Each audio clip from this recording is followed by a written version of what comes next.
Well, hopefully Omar comes, we could vote on things, but even though we can't vote on things, the mayor is here and Jane's here, and we didn't have them at the last meeting, and we wanted their opinion on Article 6. But before I do that, David owes me minutes from the 23rd. He promises he'll give them to me. We got minutes from Patrick. I'll distribute those for April 11th, and Omar's doing April 25th. We have to talk to Omar. And my pen doesn't work. Great. Anything, Mayor, besides what's on the agenda? Who's doing it? Want me to do minutes tonight? Who's doing minutes tonight? Tom has agreed to do it. Good thing being late.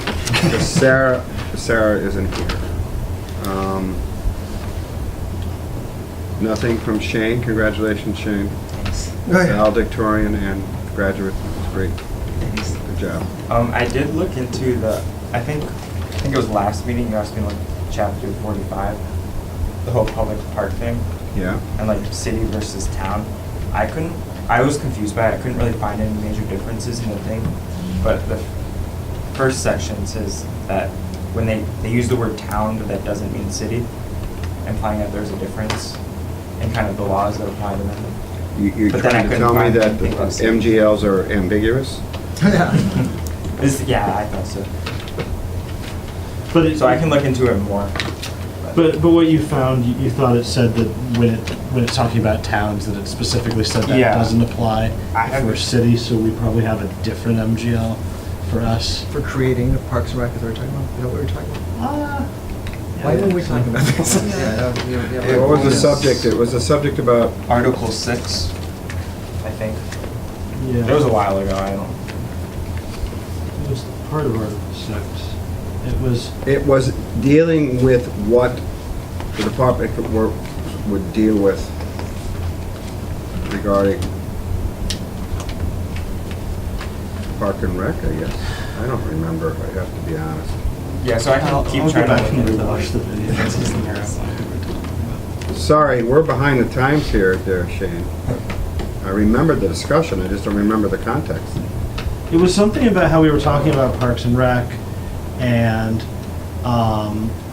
how there's stuff in the charter about Parks and Rec, and there's stuff that we were considering taking out, but then we were like, well, would that mean that it's not there? And they said, no, because this just applies to like the city in general. And so we were using, for Public Works, and we were using Parks and Rec as an example of a department that exists but doesn't have like specific charter language establishing its existence. And Oh, we were looking to see how it was established in state law. Parks, well, but also you're trying to figure out how Easthampton's Parks and Recs Commission came into being. Well, the MGL did say like that town, I think, either had to or technically want to create like a commission of like 3 or 5 people. But the word town is still analogous to city, Yeah. so it's the same thing. But we created it as a town. No, we were a And then town. we just became Oh, a we city were a and just town. transferred over. Yeah, but everything according to the transitions, which we'll look at, changed over anyway. Cool. All right, let's go back to Article 6. So we came up with language, and this is for the mayor and Jane. I sent it out, the final version of the establishment, 641.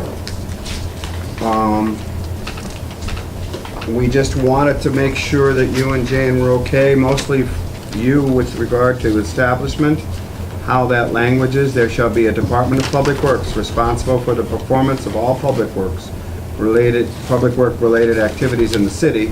Department of Public Works shall assume all the duties and responsibilities related to public works activities in addition to building operations, the maintenance and repair of city buildings and property. Additional powers, duties, and responsibilities with respect to public works related functions, activities may be provided by administrative code in accordance with section 61B or by ordinance in accordance with section 61A, which was added.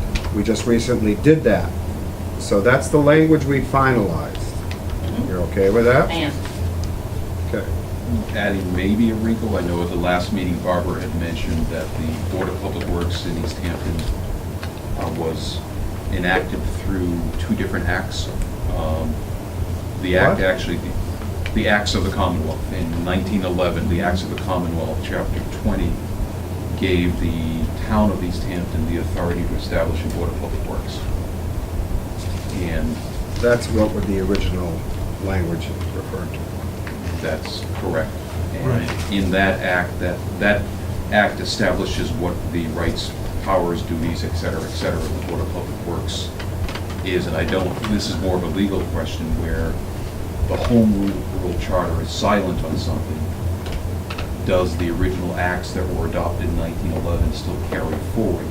Because they weren't changed by the Home Rule Charter.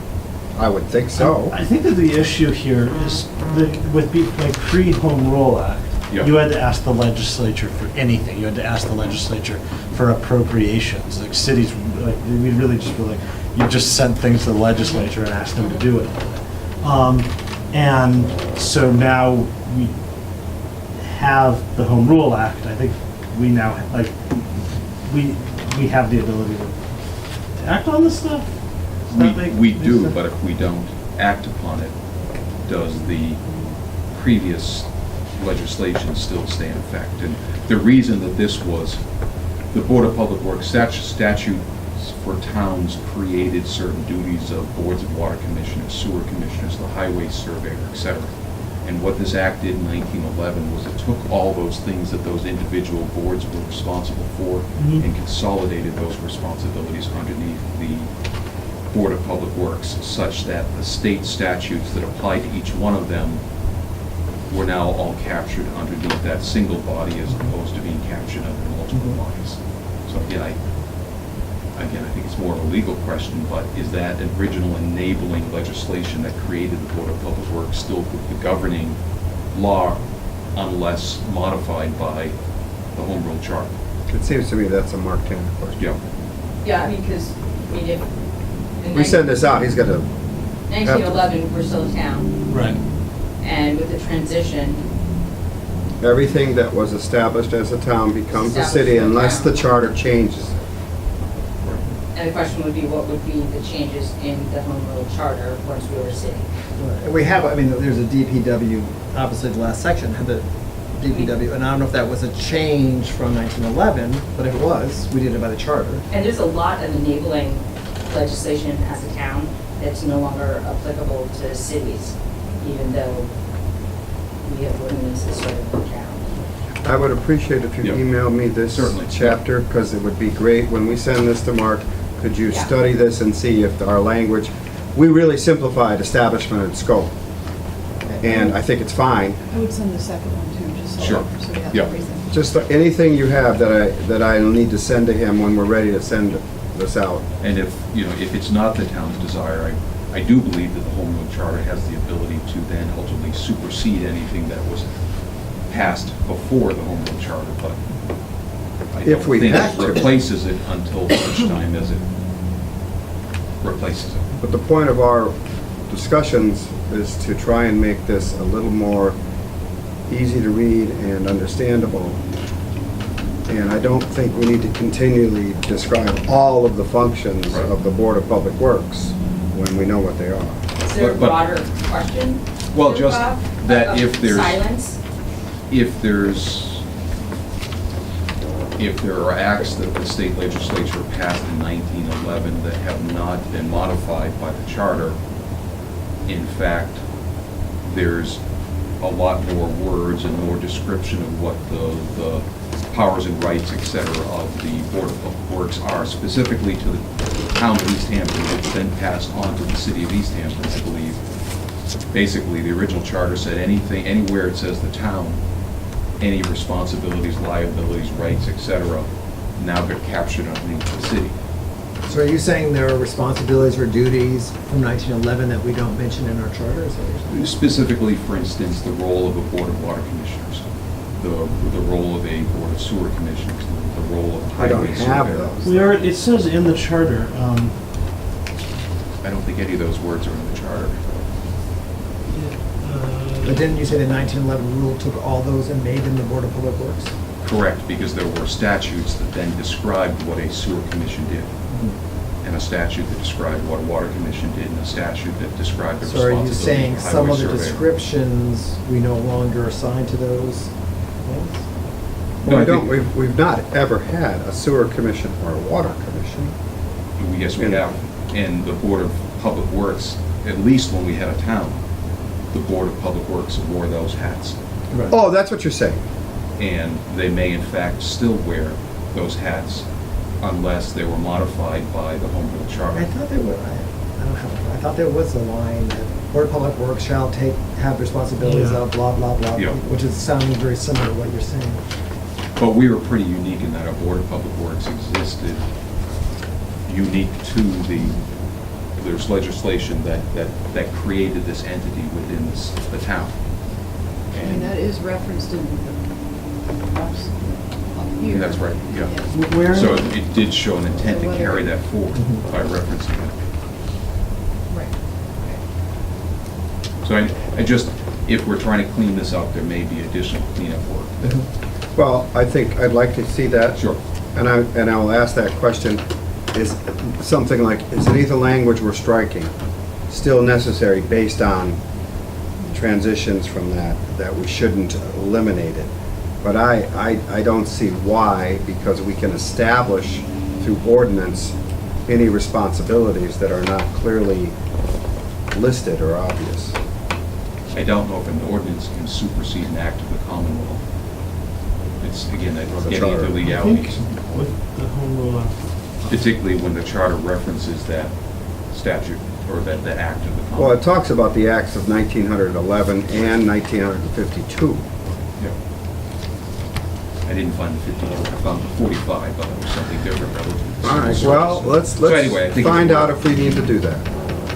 If it wasn't specifically mentioned in the charter, there might have been a desire to replace those words by what the words were provided in the charter, but it sounds like it's pretty clear that it wasn't intended to replace them, it was to add to them. Well, I don't think, if we don't oh, put it in the charter, yes. here it is, section 2, policy formation, so 642. It says, "The Board of Public Works shall be deemed to be water There it commissioners, is. It's sewer there. I knew I commissioners, saw that, road yeah. commissioners, and shall have the authority to establish." That's the language we had Right, before. right. So it's there. But I'm bringing it up in part because there's words in the acts of 1911 that talk about appointments of staff by the Board of Public Works, that it may be confusing if Right.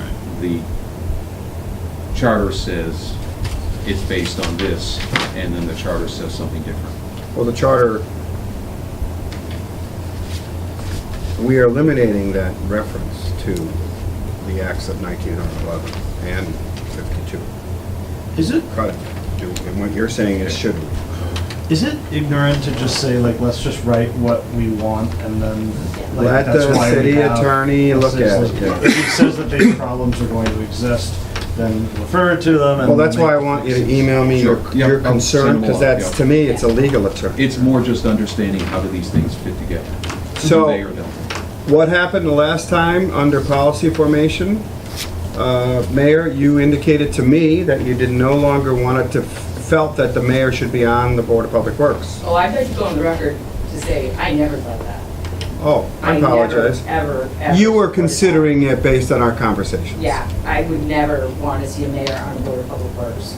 Okay, I I misunderstood think you. it's a legislative choice and another look at the charter to, and honestly, a feasibility study, if the Department of Works, as it currently operates, should do so. And several cities around us have looked at other configurations, but I think it's outside the scope of this. I mean, after Fine. talking to Chairman McCoy, Stan, you know, having 3 members is difficult for quorum and finding, you know, so at the 5, I think it's fine. Well, that's what we did. We went to Right. 5, but we decided to eliminate the idea of somehow arranging how they're appointed. They're just going to be appointed for 3 years. Yeah. And it usually, it works itself out, because we can't make it 5-year terms, which would make the language work, so that didn't work. So the way it'll probably work is that, like, there'll be a year where you appoint 2 people, and next year you appoint 2 people, third year you appoint 1 person. Yeah, Whatever happens, yes. So you're okay with that language? and Okay. Director of Public Works. I think this language was something that you had seen before. A 3-year appointment or until a successor is chosen and qualified, the director shall be a member of the Board of Public Works. Shall not be a member, sorry. Here's the language that people were wondering if you would still agree with. Jane and Mayor, Director of Public Works shall be subject to the terms of the Board of Public Works appointment and evaluation as dictated by the Board of Public Works and should be governed by the rules and procedures for all city employees as designated by the Office of Human Resources in conjunction with the board. Remember that I had thrown that in as something that we did for the principal assessor way back. And given that that's a separate appointment from the mayor being the appointing authority. Principal assessors and with the It's assessor, a council authority. Yeah. council. Right, but we wanted to make sure that that person, having had some yes, difficulties, followed the rules of human resources. Yes, And we wanted to do this now. makes a lot of sense.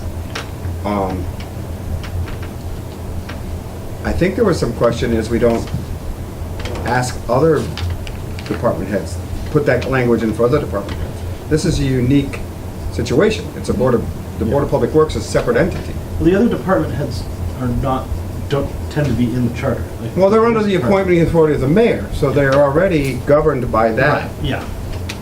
Except for the auditor, we didn't put any language in for the auditor who was appointed by us, or Barbara, who's appointed by us. I thought it was the. But because they're reappointed every 3 years, we have that kind of evaluation. Yeah, was that the question, are we going to have a formal evaluation? The other department heads don't, or even the other ones we appoint, we don't have writing that we sit down with Barb, we sit down with Val? I think that's it, whether we need the word evaluation in here, because if they're up for reappointment, that's evaluation as it is. Well, I think that what it says is appointment of an evaluation as dictated by the Board of Public Works, which lets them figure out what. Right, we they wanted to think make, is keep that appropriate. independent. And Jane, do you see any difficulty with this language? No, because by leaving it with the, Board of Public Works. evaluation as dictated by the board, they can decide if they're happy and they feel that they're up to date on performance and there's no concerns, then they don't have to do it. If they want an evaluation, they can ask for it. And by putting this language in, there's automatic allowance for the board to go to Human Resources and say, do you have anything for us on this? Are you okay with the last 4 words in conjunction with the VPW? With the board? Oh, that's right, that did come up. Yeah. What was your concern about those, David, before? Well, last time when we were, I forgot if we changed some language or had some proposals. We might have. But we were, Arguing the definition of conjunction. right, because we weren't sure if that could imply in a negotiation. I think, we brought the example of BPW policies that might be different than other personnel policies, and how would that be wrestled, You like the time situation, you brought that up? Yeah, or the vehicle. Car, vehicle. In other words, how would that, if the Board of Public Works made policy changes that were not coherent with what you normally do for other departments? Is the word conjunction a problem? That could be a problem because it makes it sound almost like the board can follow the city policies or they can choose not to. But this is only relative to the director, it's not the staff Right, people within the but department. still, even in regards to the director. The example that was brought up, and having lived it, I know the rigidity of work hours, for instance, as a director of public works in the wintertime when it's all hands on the deck and you're working long hours, most work hour policies don't really provide a whole lot of flexibility for flex time, comp time, other types of things that might recognize that there's something unique about that position that you don't want to apply across the board, but the board that recognizes what those requirements are has the flexibility to say, we'll define something different for the director because of those unique situations. And what would be the check and balance against the budget? So we've had situations where we've had boards with more independents make job offers and have done so outside the means of their budget.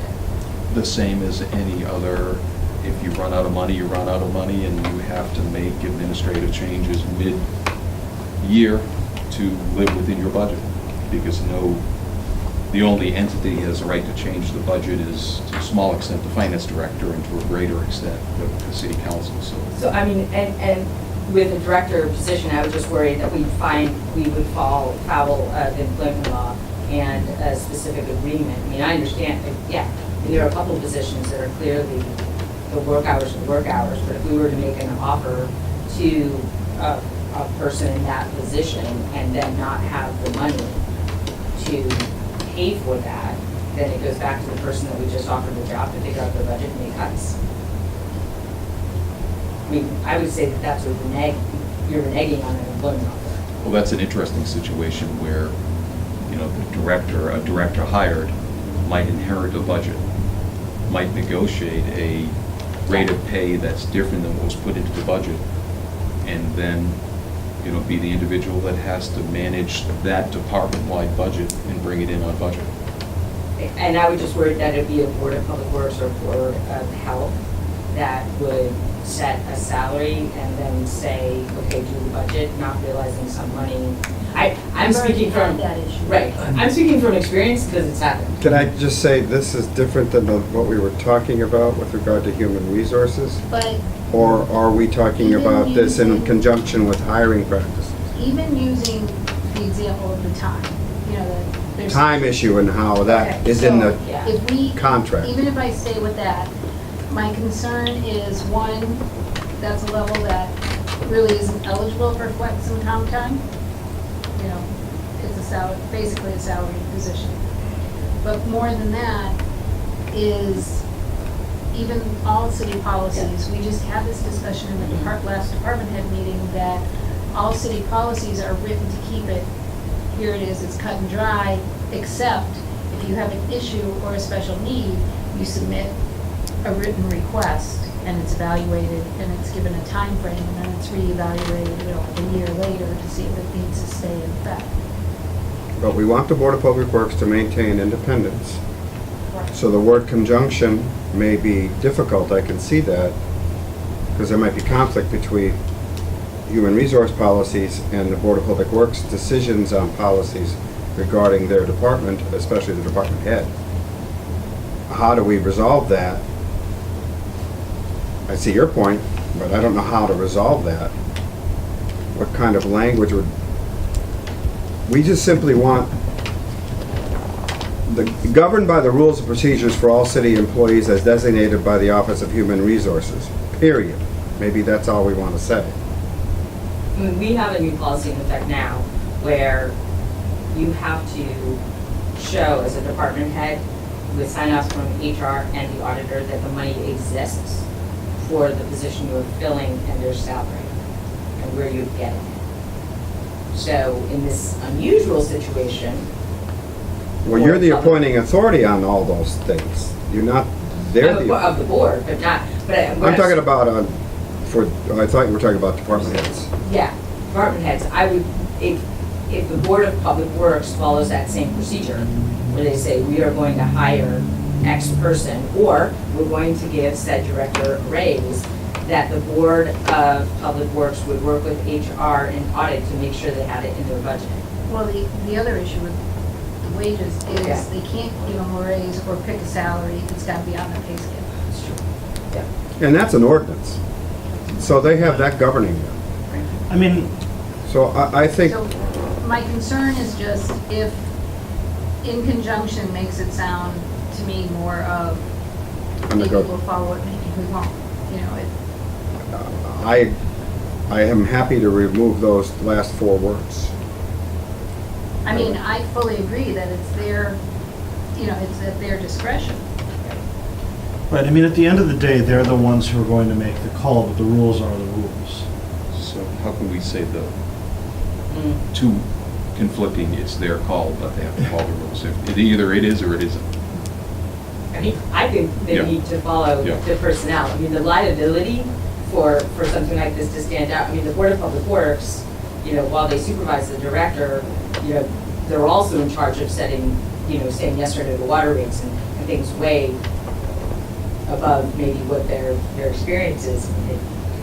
I can't see anybody who's an employee of the city not having to be held accountable by its policies, including the mayor. Sorry.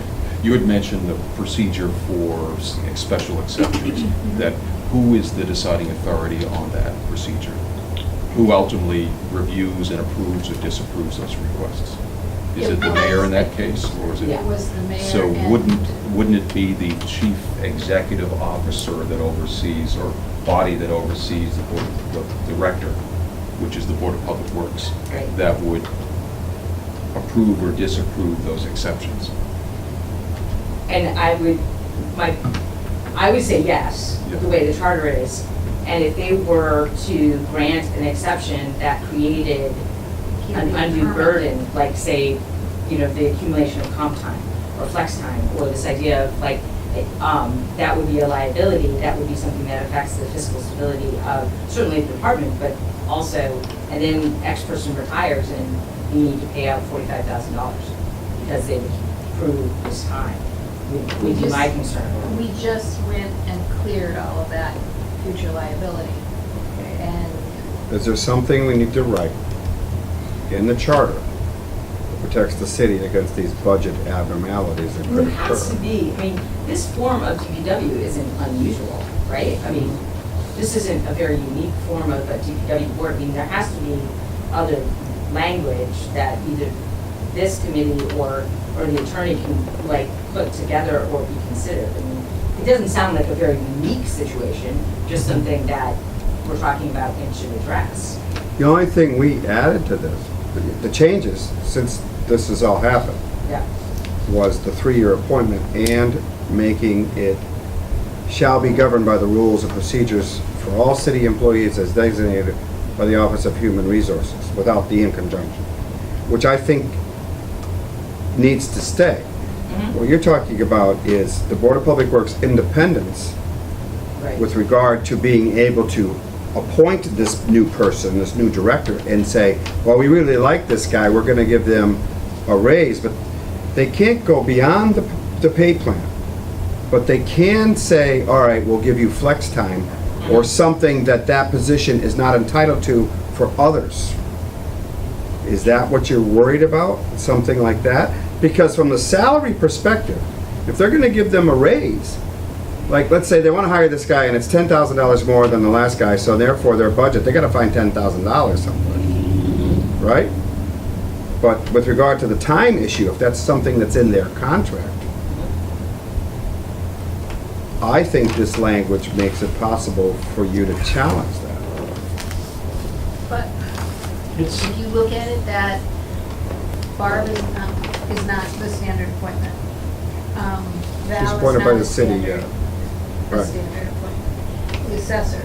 But they're still, Barb still has to follow all of the city rules. The only reason we put it in for the principal assessor is we had an issue. Right. But they all have to follow the city rule, you know, the city rules. And the- Barb's agreeing that she Only follows the because city- she is. Why does she have to? That's the point I'm trying to make. Well, because she reports to the mayor, this person doesn't report to the mayor. This person- Barbara doesn't report to the mayor, she Oh, reports to the doesn't. city But council. Okay. It's a position that's in the pay plan. Yeah. and The point is, if Barbara started doing things that were contrary to human resource, sorry, Barbara, you're here and you're an example. You'd never do these things. That were contrary to human resource policies, then the president of the council would be notified, which is exactly what happened for former principal assessors. It's exactly what happened, and we had to deal with it. And then our ability to, like, if that would happen, we would evaluate whether or not that was appropriate based on the city rules. And if we met in executive session and said, stop doing this, and the person continued to do it, then they wouldn't be reappointed. Or if there were grounds, as there has been, it would be, So probably the closer comparison is the Board of Public Works, because you have a board that is in charge of this person, and BW is in charge of this person. How is that language written, or is that where that became a problem? With The assessors? No, Board of Public Works, the Board of Public Health. Because that's similar, we have a board that is in charge of. No, the mayor appoints them. the mayor appoints the health director. No. No. No. Board of Health, I appoint people on the Board of Health, on the Board of Public Works, But the Board of Housing Authority, but those boards Appoint their, hire, and they go through the process, yeah. And Board of Health, that language is established by MGL, right? That's why they don't need to run their stuff by city council. They can just do things. Right, that's a carve out right unto themselves. But is that MGL also address how that board interacts with local human resource policy? I mean, I'm not sure, I would, I do not know. yeah, 'cause I mean. I know for the Housing Authority, the director reports up through the state. That, yet again, is something separate. well, I would say that this language, Yeah, which wasn't there before, is very similar to why we did the principal assessor language. It allows the human resource director, yeah, if notified of a problem, yes, to go to the Board of Public Works. Yeah. In that case, it was to the president of the council and say, we have an issue. And Yeah. it gives the evaluation procedure that way for the board to make a decision with regard to discipline, for instance. With regard to the budget, I think the budget is a matter of the fact that it's in the pay plan, and if they decide, if someone hires someone and it costs more than the budget allows, without negotiating with the mayor, then they're gonna have to find the money. I mean, I just, I don't know how to solve that problem, other than the fact that the pay plan limits how far they can go, right? right, I just wonder if there's some common language for these types of, general common language to these types of appointments, just around human resource policies. Yeah, maybe we should just look at that. Because my scenario I envision is the HR says, this should be done, and the board thinks, this should be done. So when you're in conjugation or whatever, is, what does that mean? It's a standoff, or does someone ultimately have? Well, the Board of my Public Works decision? has ultimate say. So why are we even conjugating? No, we didn't do it, we took it out. Oh, okay, I thought we were No, arguing. we took it out, but we Okay. still want the person to be, in writing, it says, shall be governed by the rules and procedures. Yeah. Oh, And that's just defining the fact that, don't assume that you can do whatever you want, you have to follow these rules. I mean, yeah, I think it's important that the Board of Public Works is instructed that these are the guidelines with which they should be, that they don't like, if the director does something that's clearly against the human resource policy, that they don't go like, actually, we've decided that this is fine. Like, they'll be the one to determine whether or not, like, to evaluate, like, is this thing a violation of this rule? But the rule is the rule. They don't get to decide what the rules are. I mean, it's the same with us. If somebody comes and does, I mean, you know. clearly, if there is a problem, the 3-year appointment now makes it possible, if there is a misuse of time, a misuse or discipline or any problem in the future, they don't get reappointed. I mean, it happens. That's one way. And because we've written this down, if the board is made aware of some issues and the board has let that person know that, hey, you're not following these rules, it's the same as we had to do. You suspend or terminate. That's what happens. Yeah. So I think all we have to do is eliminate that in conjunction with language, and we've got it. Am I okay with this, with everybody? That's fine with me. What would, again, going back to what you said before, Jamie, where there's a procedure for exceptions and a process by which exceptions are approved. Wouldn't it be appropriate for those exceptions in the event that they were approved to have the Board of Public Works, since they're the hiring entity, they're the disciplining entity, to also be the entity that would approve any exceptions. They have to. I mean, I would wouldn't that think- be Well, like? but I don't know I mean, if. I think it's a good question for Mark, because then you get into the question of what is administrative and what are the administrative limits of a Board of Health or a Board of Public Works. I mean, I guess. I mean, they are employees, excuse me, I mean, the Board of Public Works Right. technically, because they get the, as does the Board of, it might be a nice clarity, I mean, what pops into the back of my head too is what type of, even though there are special carve-outs for different boards, what's the parity, what's the equality as far as following procedures and policy and time among department heads may or may not report out through the mayor. And that what applies to the city clerk position applies to the department head of DPW, Board of Health. Can you By give me that virtue of the again? words, an exception is an exception. Exception. Exception is something that doesn't follow the rule, that is made on a case-by-case basis. So the question is, for Mark, how do exceptions to the rules and procedures, Wouldn't you have to make sure that each position actually has to follow the rules and procedures before you can grant an exception? well, right, that's why we have it in here. We have that language in here. I'm And not then sure what we're, clarification. huh? So is it clarification of who can grant the exception? I'm asking what I'm asking Mark right now, and you brought that up. I'm Right, I confused. think the In other words, I'm question confused is- of what we're worried about. I think the question that Bob was asking is who would grant an exception in the case? Like, so if Barb needed some sort of exception and asked for it, would that go through Joe as sort of the appointing authority, or would that go through Nicole? I mean, that. Exception for people, So if Barb needed it has some to, exception from the standard rules, which it were. has to go through Joe. Joe is the appointing authority. That's, Well, right, and so. the council is as a whole. Yes, right, and It's a little bit different than, like, Joe doesn't have the ability to make new rules for the Barbara unless the council agrees to them. I don't. Sounds like a great question for attorney.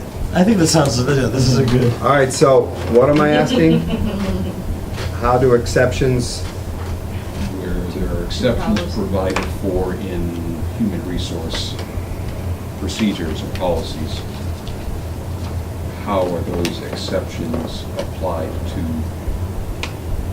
employees who are appointed by independent bodies?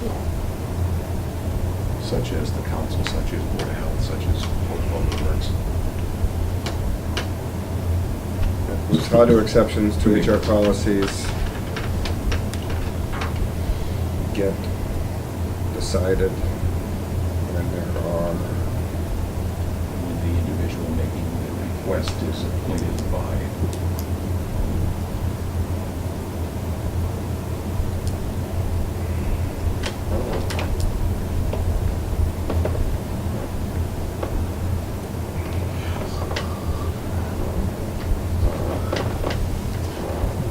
did you make a, can I ask you to help me out with this? Sure. You've got that down, when you send me the notes and all Okay. the other things, just write that down too. Because I Sure. want to make sure I ask the right Yep. questions. So that's what the two biggest things were for the mayor and Jane. 6-4, as far as I'm concerned, could be voted on, but we don't have a quorum. I mean, a voting quorum. So, and just to review, we are going to send this to the city attorney eventually and ask how the articles of 1911 and 1952 apply and whether or not we need to add more language. Okay, now we're going on. We already approved the rest of Article 6. Human Resources, that was all approved. So now we're going to Article 8, correct?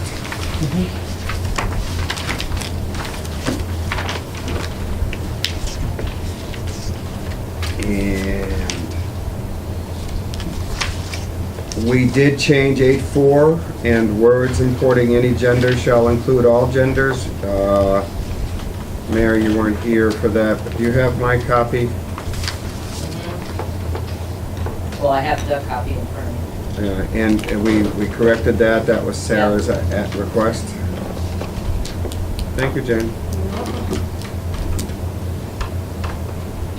We were debating charter review and ordinance review last time.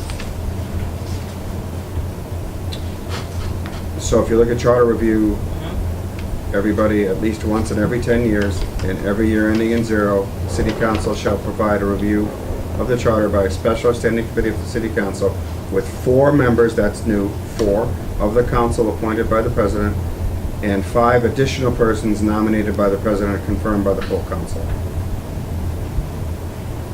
So you have 4 councilors and 5, we'd have a total of 9 in the future.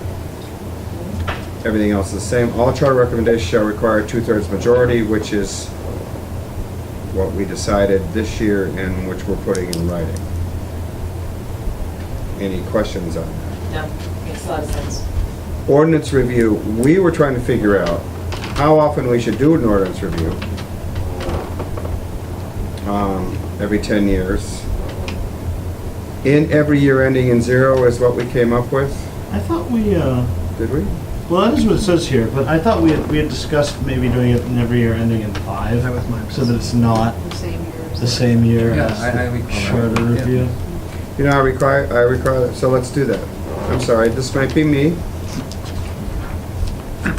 So 5, every year ending in 5. Mm-hmm. And we mentioned May.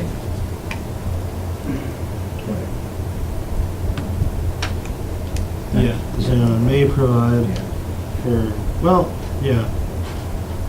And that was the big question, right, is because if it says at least every 10 years they may do something, Right. then that is a completely meaningless statement.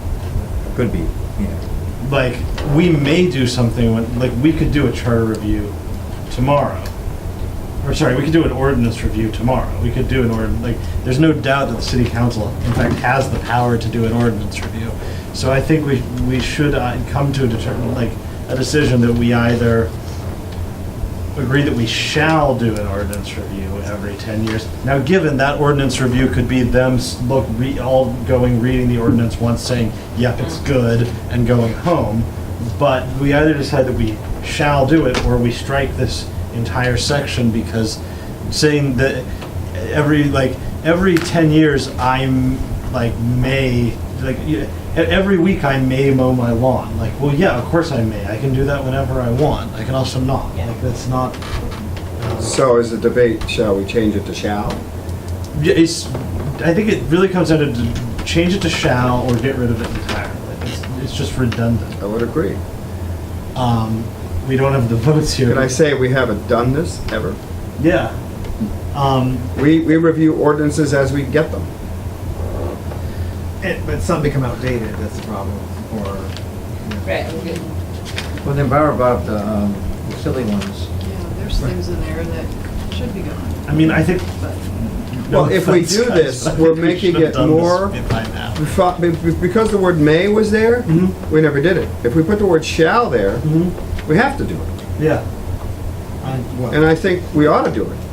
But I mean, but even But it's a lot of shall work. Maybe like, well, this looks good enough, end of story, but at least. Right, I mean, that's there's what the some charter onus. review could be Right. too. We could, like, if we have this every year that ends in a 0, we could, in 2020, the council could look at the charter and say, those guys just did a lot of work on it. Yeah. Oh, there's one typo they missed there, we'll fix that, we're gonna go home. But It they doesn't have the to be word, an the charter extensive- review has the word shall, Yes, Right. which is why we're doing it. yes.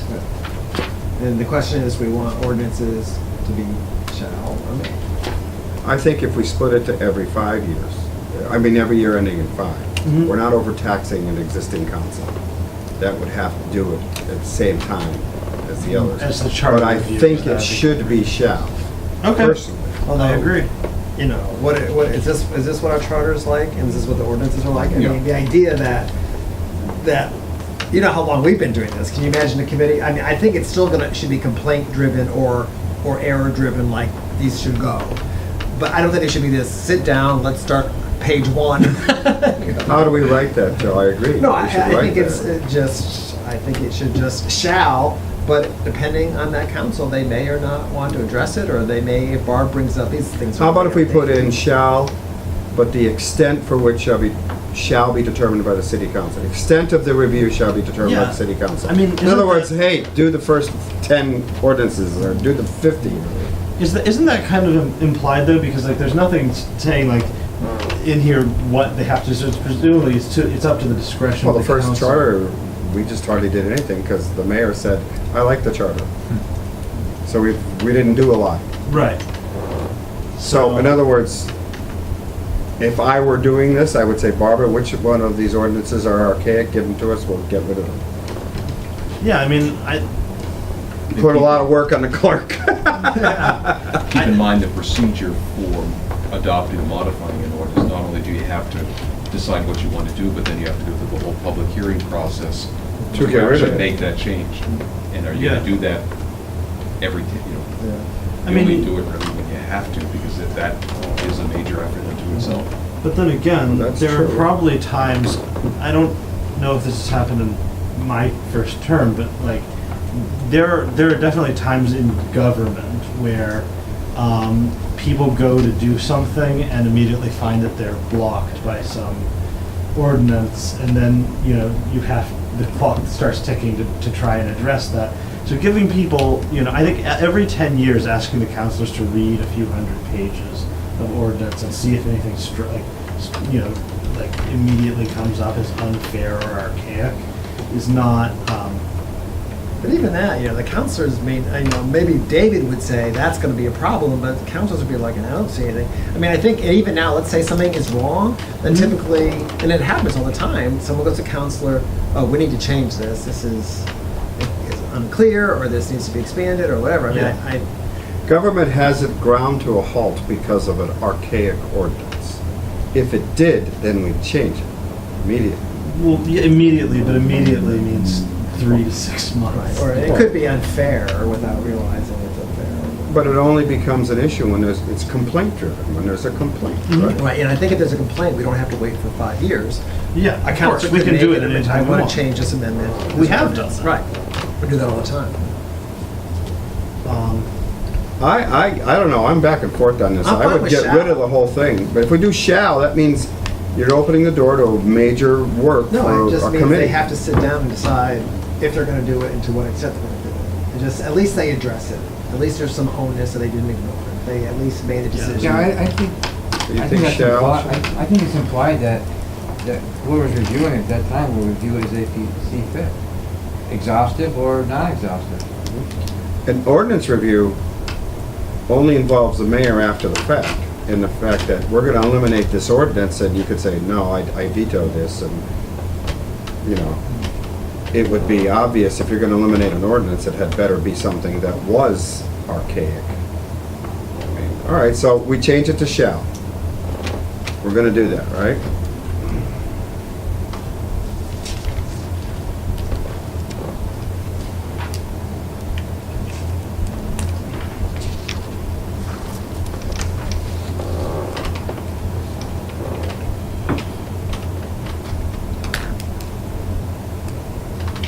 Done.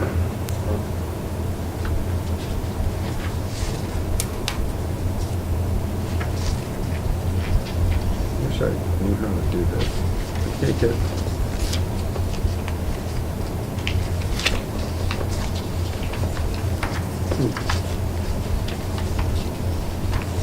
Ah.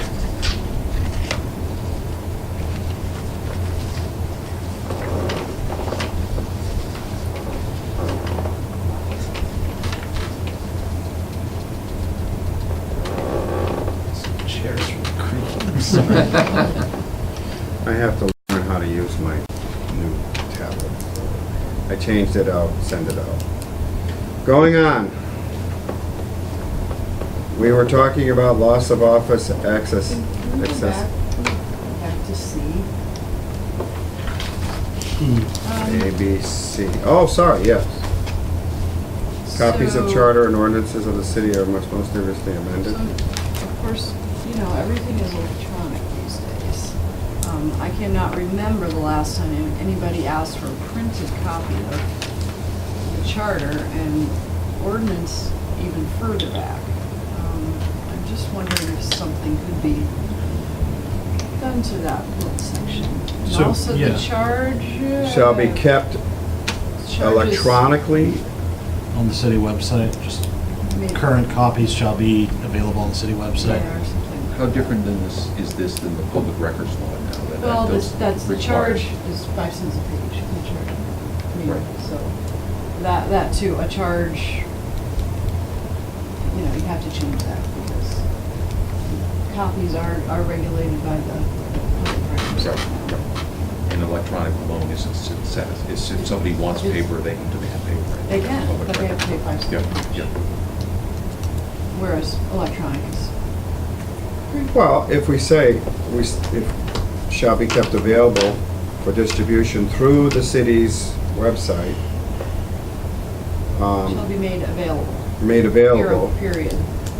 shall be made available, period? Shall be available, or not, maybe copies.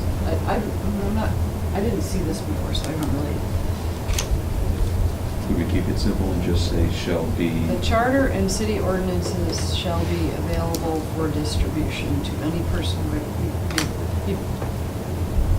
You read the word as distribution, I mean, and it can be copies if they want, it can be electronic if they want, you know, copies, if they want printed If copies. someone wants hard copies, they could still get them. They can, So public records law says they have to be allowed. yeah. Charge in accordance with the public records law, maybe, you know.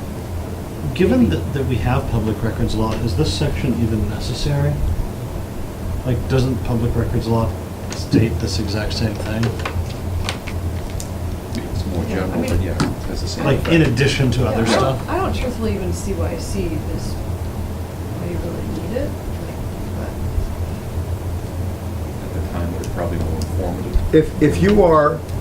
If somebody from the press wanted something, they always use public records law as a reason to get it. Yeah. So why do we need this? Public records law is governing it anyway. or you could just, or if you wanted to keep part of it, you could, the first sentence, and at the end of the first sentence, you could say, as provided for in the public records law. You could just, that I would. mean, but then it's already in the public records law, so why do you have to even say? But does the thing the average citizen knows what the public record law is? I mean, would it be helpful for the average citizen? Oh, I can get a copy of the charter. I'd like to Yeah. see that. I Well, mean, they would Yeah, go in that's and I true. would That's say, the other reason we're doing If you this. want a photocopy of this, it's 5 cents a page, in accordance. And maybe we shouldn't write that, because maybe that will change. It definitely could. So we probably don't want to write in our charter. You'd want to say in accordance with the guidelines of the public records law, or state, you know, whatever mass general law it is, or whatever. Yeah. Shall be Laws and made statutes. available in accordance with MGL public records law. Is that what you're saying there? Yes. Yeah. Something along that line. Right, I feel like really that the only thing that's necessary here is this first sentence. Yeah, Um, I mean, I don't know, it just doesn't seem like something that's horribly important, but it can't hurt. I mean, just in Well, there case- was a spirit, I mean, Yeah. there was a desire that the charter is kind of like a little bit of a Yeah. handbook. Yeah. So someone- Yeah, I see. someone- Section 8-6 is about the review, but, well, I guess it's, So if it said, "The charter and ordinances of the city as most recently amended or revised shall be kept available for distribution to any person who may request the same at the office of the city clerk in conjunction with Massachusetts public records law." yeah, probably be fine. The last sentence is interesting.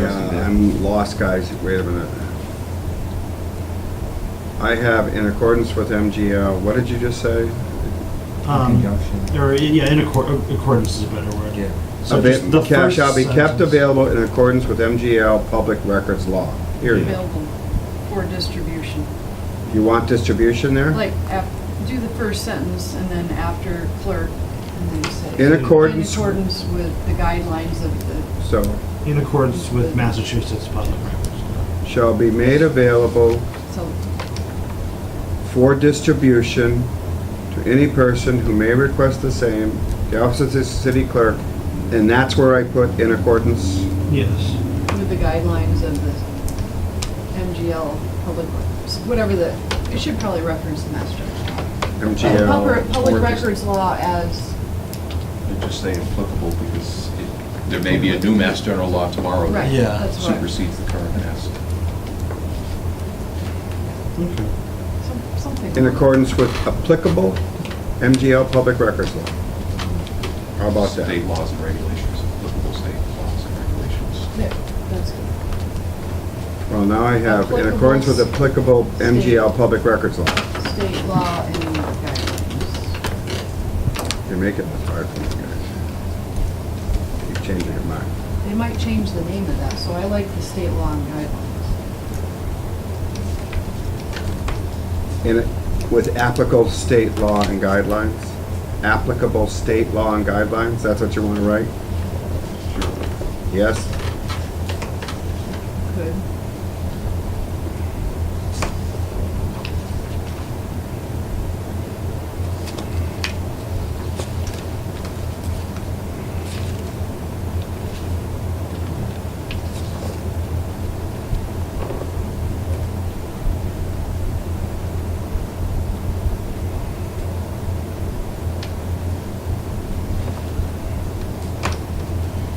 Okay, Question, Barbara, the last sentence, is that really saying almost a different topic? And that topic is focusing on the need to keep the document up to date? Well, like in the first sentence, it says as most recently amended or revised. But I mean, a community could Well- pass a new ordinance and throw it in the back of the book and Yeah. not Well- incorporate it in the overall code of ordinances. Yeah, you know, there are companies that codify ordinances. Many places use them, and sometimes with those, like, the printed versions aren't immediately, you know, it's kind of done, when I do it, I like put it right in, but like Right. down the road, we may choose to use a codification company, and I'm not really sure how quickly sometimes things get done, whether they do them on a quarterly basis, whether they do them all the time now because it's electronic. I'm not really, it used to be that they would update, you know, it wouldn't be the minute you did something immediately it was updated. So, I like the way we do it right now. I like that, you know, next week you go up to the Yeah. website and it's there. right, the codification companies have a lot of advantages that our method does not have. But that's why I almost like just stopping it after where we did because, and the rest of the paragraph, a charge not to exceed all the way down to consolidated form is eliminated.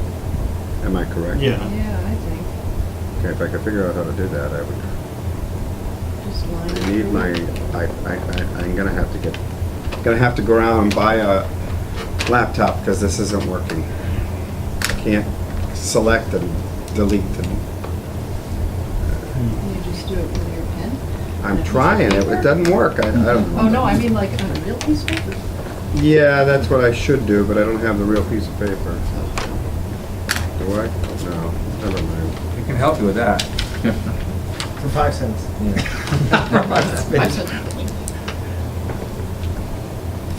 Okay, moving on.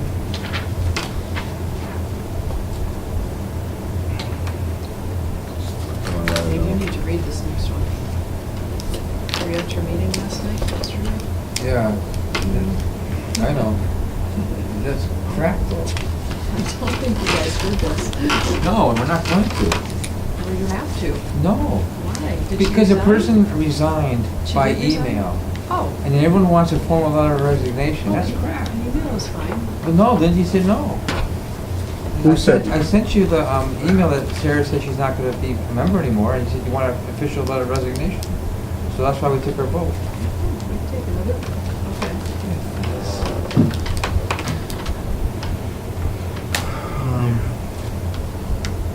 Oh, I knew about that yesterday when I did it. Anyway. Right, so, but if somebody fails to attend 3 meetings, then they're like off by default though, right? Like, Well, we, No. that's the understanding, that's not the reality. I mean, No, I remember when I was. they can be removed, but only by the committee. I don't know if Nicole was on the zoning board, we had a member who never, you know, on a board that it's important to have a certain number of people, this person never showed up. Like, and we went way beyond the 3 meetings. Finally sent the certified letter and voted him off. But, so I don't think, like, member of the bike path committee who hardly ever shows up, it doesn't really matter, but there are some boards that it matters that if you have a person taking a space and they never show up. Right. So you really, it's nice to have the mechanism to remove somebody who's just not coming. Yeah, so it's a may, not a shall. So. All right. So, what, are we doing anything with this? Is email okay? What are we doing with this? I think someone had a question on the I email. wouldn't do an email because you don't know for sure where it goes. Definitely. Yeah, maybe that's. No? I Email? mean, I feel like that's something where the certified mail makes sense because. You have proof that you sent it, Yes. Yeah.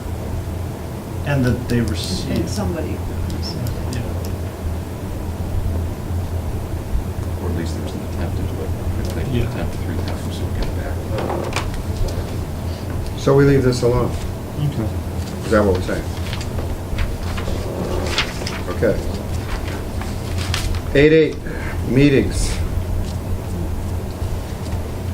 I have city bulletin boards and city website. This was my Mm-hmm. thought. Is that okay? Yeah. It must conform to open meeting laws of the state. Those are fine. Let me do some rewording on this. Yeah, because I have it crossed out. I don't remember. What do you have?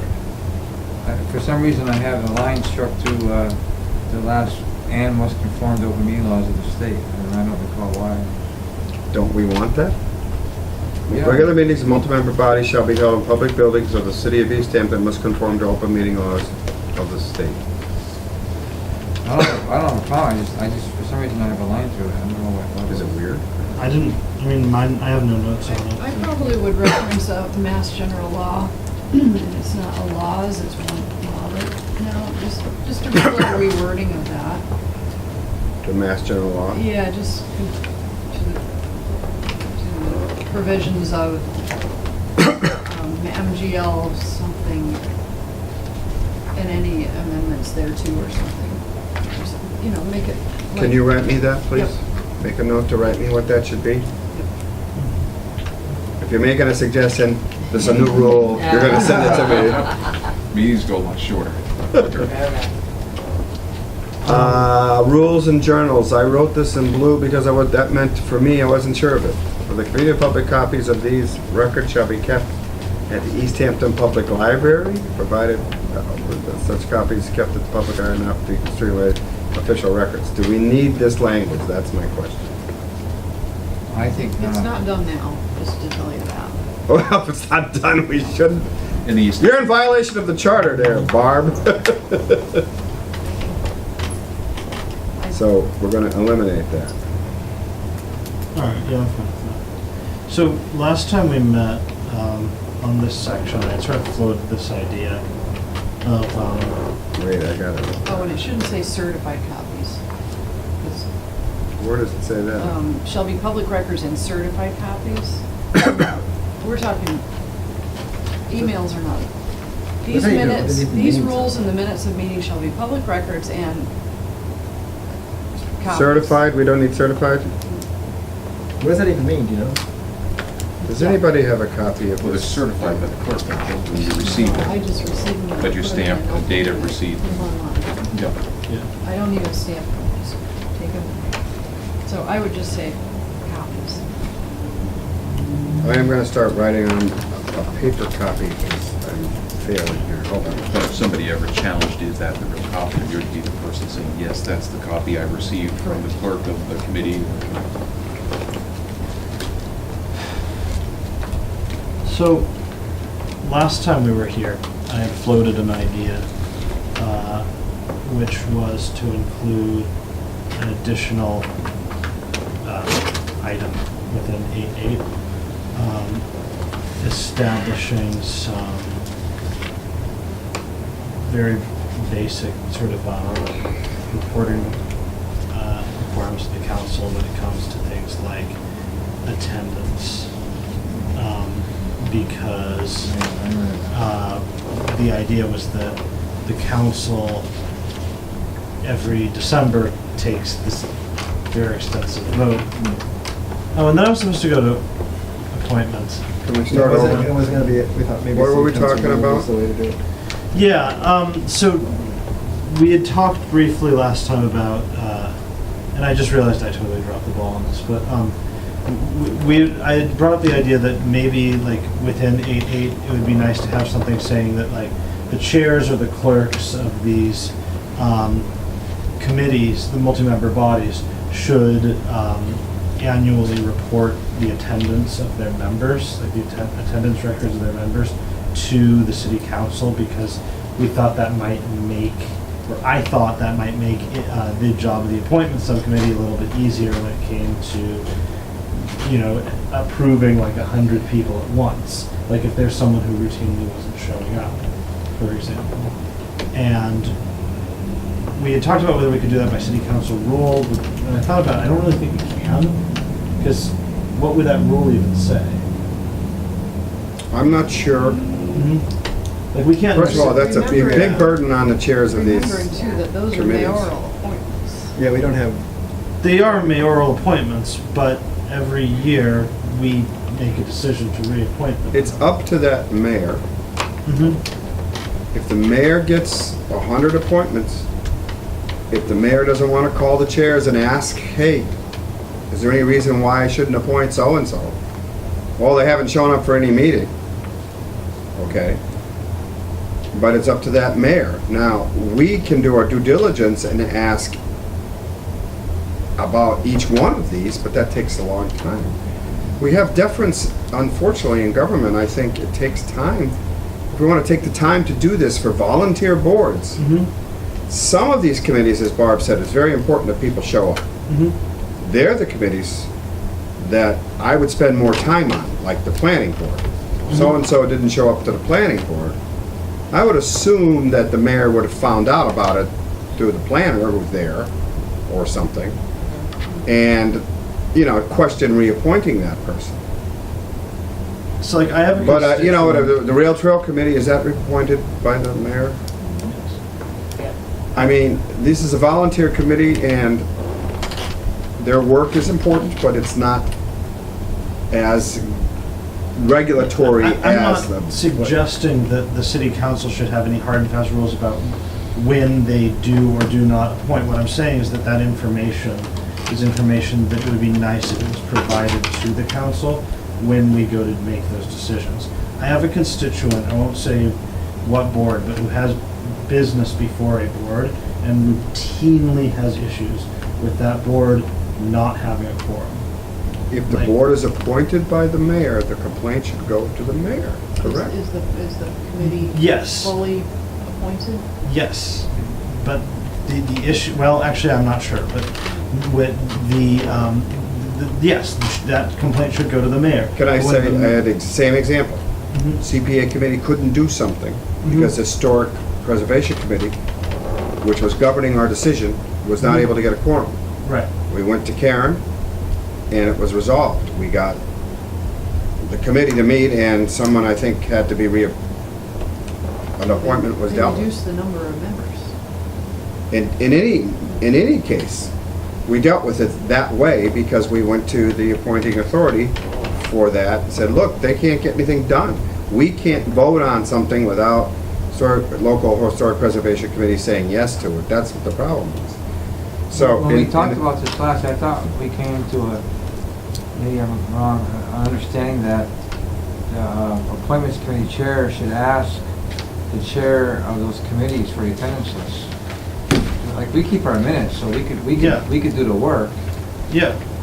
So I'm just, all that I'm suggesting is that we codify that. Oh. I mean, as it stands, that I believe is the, you know, that's what I understand is Councilor Coniff's intention is to ask, like, you know, maybe we can't individually interview every person the way that she does when new appointments come in, but to sort of get a sense from the chairs of how are these people doing, or is there any issues, whatever.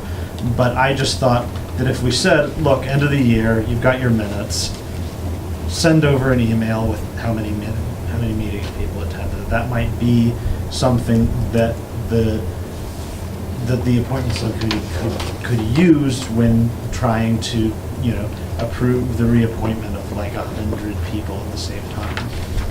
Yeah, I know, again, I don't know if that needs to be in the charter, but I think it also falls under, city council can ask anybody, any question.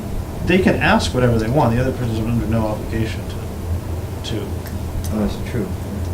But I mean, I don't see why I would, well, I'm not the chairperson anymore, but I don't see why I would withhold attendance. Because it's part of the public record anyway. And yearly is tough because everyone's appointments are different. You're right that there's a lot of times there's 50 in a block, but we see it, we have reappointments all year round, so if it's yearly, At the end of December, yeah, and not everybody is up. I mean, the chair Right. could say, at the end, in November, are there any members, these are the members coming up for appointment? What do you? Right, I mean, it doesn't necessarily be, you could do it How so would that they say be like attending? prior to someone's reappointment. I mean, last time I know, because this has been on the topic in appointments for a long time, is that I think Alan was working on a spreadsheet that was gonna have every board, the chair and committee, so that at least the appointment subcommittee would have the data to say, okay, this is a planning board, let me call the chair of the planning board to Mhm. say. That was at least the temporary approach to it. I mean, I don't think city council rules has oversight over any of these committees, so that probably wouldn't be a place for it. It would have to be in the charter, and the question is, do we want to codify to that degree in the charter that they need to, and then I don't know how we do the timing, because the timing varies. It's not, everyone comes up for appointment, reappointment at the same time. There's a chunk of them. Yeah. Right. Usually they do. I mean, you may be appointing people all year round, but the big chunk of appointments all It's a big comes chunk, right. to the board committee, the council in like November. Right, because it's And December. by the end of December, then we're back to just the normal new Right. people who will expire in December at some point. Right. So So I maybe- think, really maybe just just a a once simple a year. sentence, upon request from the city council, boards will provide attendance records. Yeah. Say it's a little crazy to have that in there and not have that information provided to the mayor. The mayor is the one that needs it more than Oh, anybody well, else yeah, I know in the what world you- needs it. Yeah. Right, so I guess all I'm asking is that chairs keep that record so that if the mayor or the city council in the course, I'm thinking totally city council centric, but you're absolutely right, Bob, this is something the mayor might be interested in as well. That record exists. I just think it would be a good thing for that record to exist. So then, I guess. And it does in the minutes too. Well, where it that is says true. But where it says, these rules in the minutes shall be public records, including attendance, I mean, I think if you could just find a simple way to throw it in there. Right, I mean, right now, anyone who wanted to could go through the minutes, Right. provided they're up to date, which sometimes is the case. Sorry, Barb. No, no, no. And Job's easy. that's the worst thing. I think I might be the worst offender on property right now, but Oh, I see. but it meets so rarely that, anyway,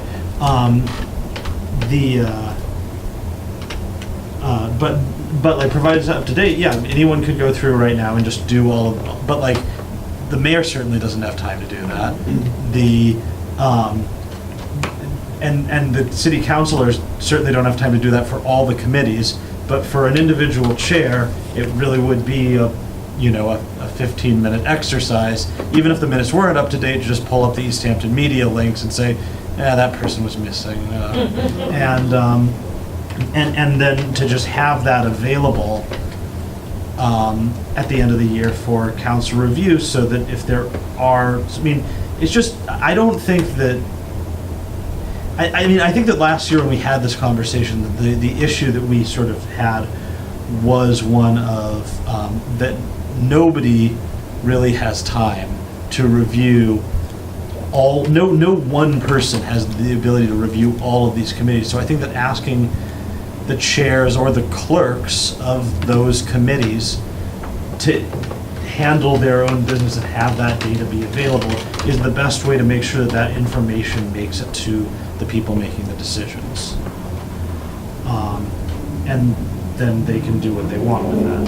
It could be that you say, hey, this person missed 5 meetings in a row. And the chair says, actually, they got really, really sick, or there's a family issue, don't worry about it. They're really good. Then great, No one's under any obligation to act on it. But these, if you're trying to vet 100 people at once to make sure that they are doing the things that they said they were going to do, then that seems like a way to streamline this by getting good data to people. That's just my thought. But how do we need to write this in the charter? I don't feel we should, personally. If we don't write it in the charter, then how do you make sure that people do it? Well, I think if I, as a member of a multi-member body, if in October the mayor sent out a request to the chairs and said, give me your, just tell me Yeah.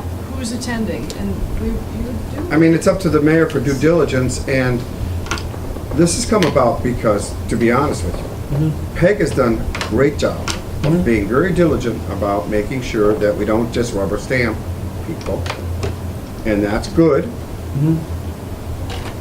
If we want to, as a council, request that the mayor do exactly that, can you please inform us that everyone on these reappointments is a member in good standing in the committee? It's up to the mayor to say yes or no to that. We could make that rule. But because of the intricacies and we don't need to debate this at length because I know that we won't even be able to vote on it tonight regardless of what we decide. But because of the way, and we learned this sort of in a roundabout way this year, like the way that the city council appointment process goes, like we can't just say, all right, well, we didn't get the data that we wanted, so we're going to sit on it until you get Because you got 45 because days. After that 45 days, it just goes through. So the idea is that this is information that I'd like to be available routinely, not without somebody having to go and chase someone down every time. I'd like this to just be something where I say, hey, can I see your record? But here's the thing, the consequence of that, writing that language would mean we'd have to change mayoral authority in the 45 days that the mayor, this charter was written as a mayor-centric Yeah, government. still, So the council can't hold up an appointment for no reason. right, They got 45 days to approve it or it's appointed. yes. So what you're saying is, if we put it in the charter to do that, we'd have to go back and rewrite that language. Oh, no, all I'm saying is that I'm asking that the boards maintain some records so that within those 45 days, we have some data. That's all I'm suggesting. I'm not suggesting any change. Well, we could put that in, maybe. All multi-member boards must provide the mayor with Attendance evaluation of records. members in good standing, attendance. Do Yeah. you want that? Do you want them to do that? I mean, if it's by the request, sure. I mean, I just worried about, I worry about we don't have all of our boards filled and to be chair, it's, it seems like not a big deal. To me, I just worry about I don't know, or it'll be something that we put in the document and won't happen, even my though it should. I mean, and to go to her point is, these are all volunteers, and adding a burden like this may scare people away once it happens to them. I really don't want to do this anymore. Yeah. And we don't need that. I think what I would, if I were the appointments chair, as Peg is, I would say, Mayor, you need to tell us that these are members in good standing. And if you reappoint them, you're saying they are. Right, And that's how it's been until we got into the difference of Peg wanting to get these things done, of course. Was there anything Peg considered other than attendance? Was that the only thing that she worried? Members in good standing, I think, is her term. I mean, there are certainly people on some of the bigger boards that their attendance isn't every single time or on and off, but add something unique and special. For instance, there are a couple of people on the Council on Aging board that split their time. 3 months out of the year, they're in Florida, but they have, sometimes longer, but the residences in Easthampton, and they provide valuable support to the COA, and I wouldn't want to lose their input on that board. And the, I mean, so there are exceptions to that, sure. I mean, honestly, the only time I've had an issue with attendance since I've been there is that people complain about somebody being unfair or difficult on a board, and they also don't come regularly. So folks will say, hey, because of attendance, can you unappoint a person? And I tend to say, let's have a conversation about what's going on. Then automatically say, oh yeah, you've not been there for 3 times, so I'm gonna rescind you. I just don't see this in the charter. I don't see writing anything like this in the charter. I worry about adding undue burden to our chairs, even though it sounds simple. It's still, Right, like on our bike path committee, we have one member that has had a class in Mondays, and he's an excellent guy, and he would like to come, and he comes when he can, but so that would be reflected in the attendance, like, oh, look at, he's missed 6 out of the. then we'd up to the mayor to call that So- person and say, do you still want to do this? You can't come to the meeting. so Or the there are- chair of your committee saying to the mayor, I have a problem with this You person. can't just look at attendance. I'm not- Some yeah. situations on some boards where, you know, And I'm not suggesting that we just look at attendance. I'm not suggesting that there be an automatic rule that disqualifies somebody who can't meet at all times. I'm simply suggesting that it would be easier, rather than chasing down each individual chair and asking this, it would be easier to just make it a habit of the chairs to keep certain records of these things, so that when it comes time to look at 100 people at the same time, you can look at that case and say, this person has not been showing up a lot, and you can call up the chair and say, oh, they have a class that often interferes, but they're actually really valuable and they help out in a lot of other ways. Okay, then great. I mean, guiding language is certainly helpful, but I would also, I think there's also an argument to be made that these sort of inquiries are under the administrative responsibilities of the executive branch. That's what I'm saying, it always is. What you want to put in the charter is to put a burden on the chairs to do this, if I understand you correctly. To do this, the chairs of these committees, to give the mayor information. I'd like to think about it some more, Tom. Yeah, well, I don't mean, we think can't vote on it tonight anyway, so. Well, and I don't know if it's something we need to do. Let's keep going, okay? All right. Just want to get through I didn't have any, personally, didn't have anything in Article go 9. back. Can I just go back to? You better hold on. I know. You only get one mulligan. The quorum section. I Where's actually that? Oh, D. just had a question about that the other day, and I pulled out the charter, and there's always the question about what a majority is. Is it a majority of the full complement of members when fully appointed, or is it a quorum? Go back to the definitions of majority. We changed it for the council, but we didn't change it. Do you have the Yeah, full? so say you I don't have it have- up. Do you have the beginning? Somewhere. Say your committee is supposed to have 10 members, and only Oh. 7 are. If appointed. somebody made a committee an even number, that's a problem. Well, I mean, Well, you they know, have one. Well, it could be 6. There has to be 6. No, the EDIC has 10. Yeah, but then they have to have 6 for a quorum. Right. but, I mean, there are different circumstances about what a quorum What is, does like the majority zoning say? board, like, there's different A terms. majority is half plus one. But if a majority of But we the, have a definition on majority. I'm just What was she curious. saying though the is. full board or Or the the appointed members. who are Hmm. appointed. What, that's, It's, yeah, it's tricky, and it's the full board, right? Like, well, Well, you. For the purposes, I remember this, for the purposes of a quorum, the majority is the majority of the full board, all right? It's half plus 1. For the purposes of voting, okay, it's different.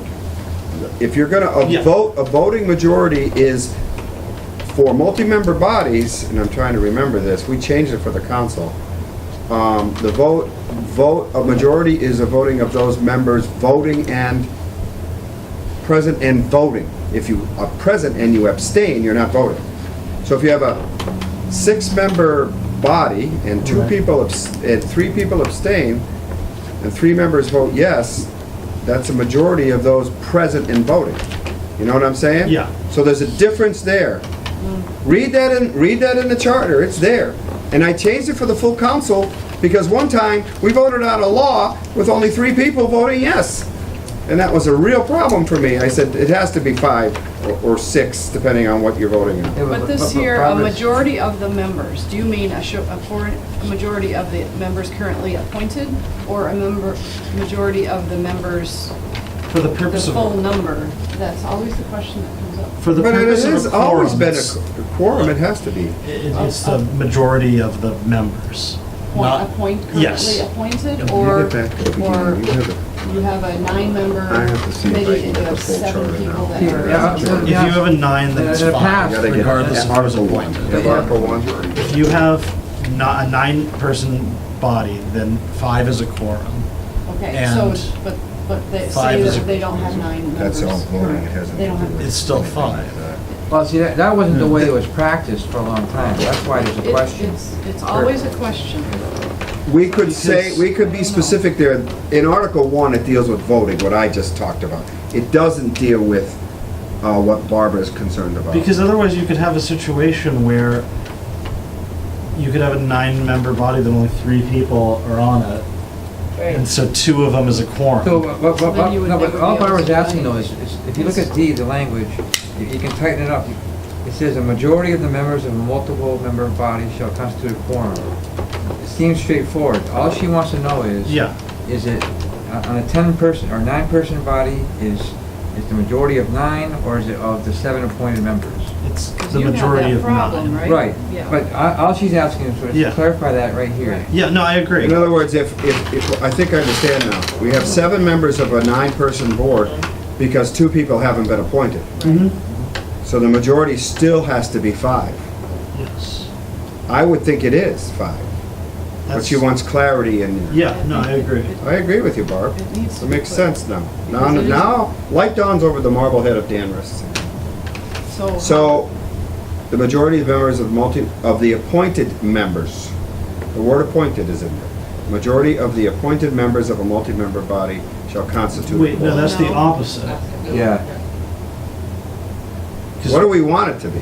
I guess I'm missing here. Well, I guess the practice now is the majority of the positions, 9-member board, 5 is the majority, not who is existing. So maybe the word existing is what you. Wait a minute. If you're talking about, that's what I just said, appointed members. Majority of the oh, I see what you're saying. No, I'm Yeah. wrong. Yeah. Majority of the members of the multi-member body As constituted. as constituted. As constituted. Good. You would like that? No, I do not. Well, it's okay, we're inching forward. Give me another one. Yeah. then. But it's a yeah, it's a good tough point. word, or it's a tough wording. I wonder if we should look in other people's charters Yeah. and see how they word it. Yeah, Just to that's a see good if idea. it's maybe exactly the same as this. So Barbara, my rule just applied. All right, I can do that. Fair enough. Seriously, we can make Shane do all this, but that's not fair. He's learned to be quiet. She gets to question a lot, so it'll help See, us Jamie out. put together a really good one-page thing on quorums, and there are boards where there are exceptions, like the supermajority for like the zoning board. So there are exceptions to just plain old majority. So she had it But that's a all written out. supermajority for voting. We're talking about quorums for having it, like, this is a quorum, well, if they have this is a public quorum of this body, but it can't vote because we have to have 2/3 to vote. Well, if the zoning board has public hearings and they don't have 5 members, they can't just talk about it. They can't hold a hearing. They can't even hold a hearing What would be the point? They can't make any decisions. to get information. That's what we're doing. Should we not have this meeting? Well, No, I don't think know. it's, You're gonna I have think to it's repeat the whole zoning thing all though, over. it's a little bit different. Well, the different laws. All right, Barb, write some language next meeting, please. I'm Seriously? just gonna look at other charters to see if there's anything. I'm that- sure you'll Well, find make it. suggestion. I think you have a good point here. Oh, it is, because somebody just asked, I can't remember what board, like, yesterday, and I'm like, Well, I always I don't assumed really if know. there's a 9-member board, majority is 5. If 2 members haven't been appointed because there's only 7 existing, it doesn't reduce to 4, right? Yeah, that's. It's No, but 5. In the past, like, I don't know, like 10 or 15 years ago, when boards were having a vacancy issue, that Stewart was promoting that practice. there was only 7 members on a 9-member board, 4 was a quorum. Because otherwise, nothing was getting done. Right. But Well- now we don't have that problem. You know, at one time, we had a bigger member. If there's problem. seven, if there's 7 existing members and only, I see what you're saying. Right. You What needed happened 5 the to show up. historical- Right. The historical commission, they Yeah. had to reduce their number because Right. they couldn't do anything. Well, what would you want it to be? Would you want I'm it to not be the sure. I'm not existing? sure. I'm not sure which is better. I think if you seriously can't find enough members, like on a long-term basis, you should go to the mayor, the council, reduce your membership. Which is what we did at the Historic Commission. And that's fine, but like, I think that the problem is if you just say it's the majority of the members that are currently appointed, you could find yourself in a situation where a very small number of people are appointed to what should be, like, what was initially envisioned to be a much larger body, without that being a problem. You could have a situation where there's one person appointed to a board, they're 100% of the appointed members, so they're a quorum, and they vote, and everything is just North Korea style. You just, there's nothing that would, that's like the logical extreme to which that could go. If there's not enough people to do this work, then pare down your board, and that's, Well, we did that after yeah. time. Yeah, And then there's the example of, say, the Manhattan Rail Trail Committee, which has no set number of members. So we are, that's different. so our quorum is kind of like, But what decisions do you make that impact law? well, Fellow no, people. well, a lot of committees don't.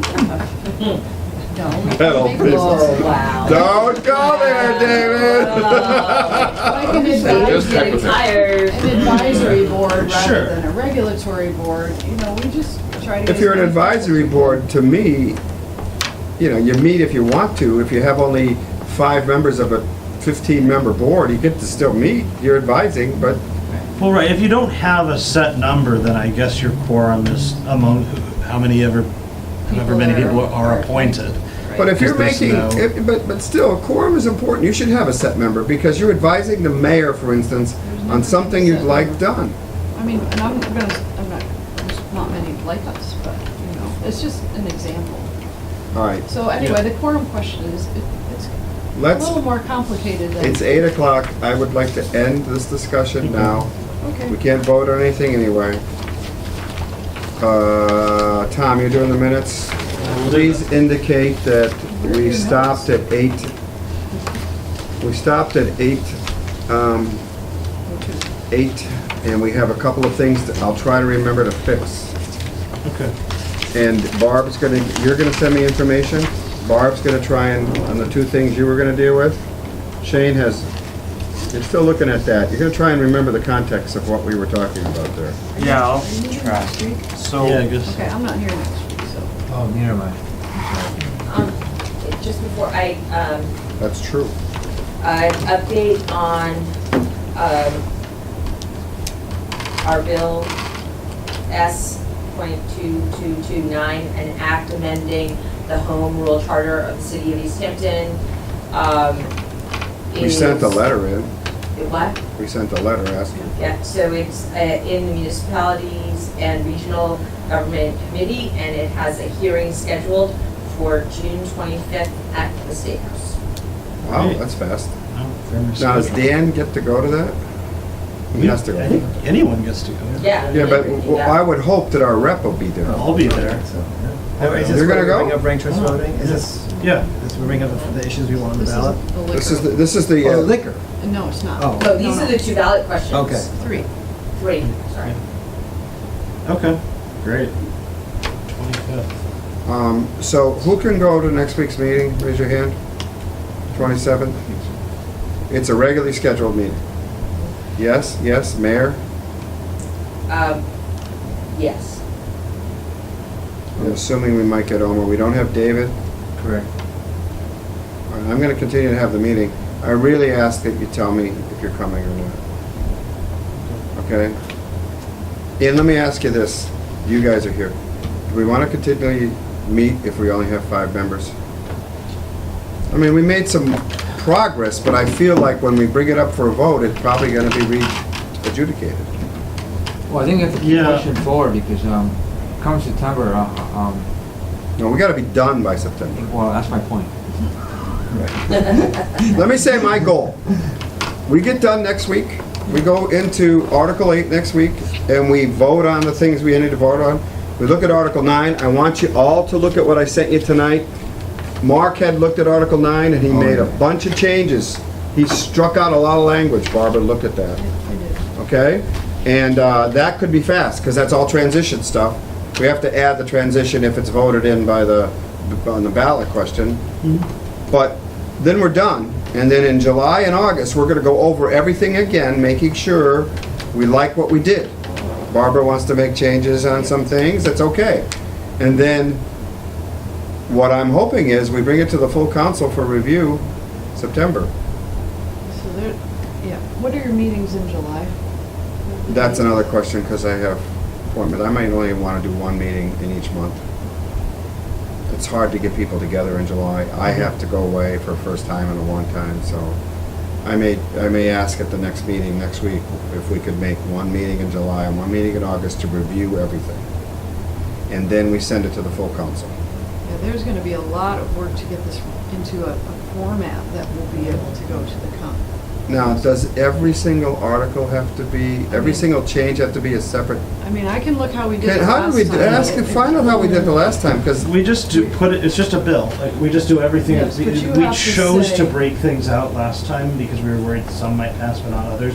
We can just make this whole thing like a One bill, I thought. and Well, then we. but I think you have to say in sections something, this change, you know, you have Yeah. to say, Yeah. so each. Well, look at how we did it the last time. Which I think is how we did it, because when this eventually goes through, and I need to go, it really, they're gonna ask for it like Yep, line by line by line. by Well, once it's approved by the council, assuming the mayor's okay Then with this, hopefully they won't think it's big enough. we to could go- take our time getting that done, because it's not language that has to go on the ballot. Well, We're hoping. We're yeah, hoping. there's been a lot of changes, and I'm, if Well, it then is, we then- already We're gonna decided. ask for it not to be on the ballot, but that doesn't, I mean. Right. Well, then we yeah. have to wait till 2021. Right. Yeah, And that's the way it just a goes. bummer, but yeah. All right, move we adjourn, second. all in favor? uh, Aye. We are meeting next week. Hey, I'm gonna take Tuesday